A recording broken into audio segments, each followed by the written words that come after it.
স্বরাষ্ট্র উপদেষ্টা জাহাঙ্গীর আলম চৌধুরী বলেছেন, ফরিদপুর ৪ আসন থেকে ভাঙ্গা উপজেলার আলগী ও হামেদ্দি ইউনিয়ন বাদ পড়ার প্রতিবাদে চলা আন্দোলনে কয়েকটি জেলার মানুষ দুর্ভোগে পড়েছেন।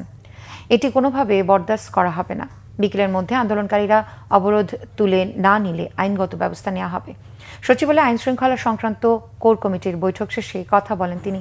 স্বরাষ্ট্র উপদেষ্টা বলেন, এই দুটি ইউনিয়নে কতজন লোক, কতজন ভোটার, কিন্তু লাখ লাখ লোককে জিম্মি করে রাখা হয়েছে। এটি কোনো অবস্থায় বরদাস্ত করা হবে না। আইন প্রয়োগ করে ব্যবস্থা নেওয়া হবে বলেও হুঁশিয়ারি দেন স্বরাষ্ট্র উপদেষ্টা। জনগণের কিন্তু ভোগান্তি হচ্ছে।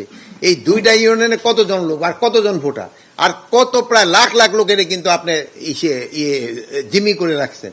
এটা কিন্তু কোনো অবস্থায় বরদাস্ত করা হবে না।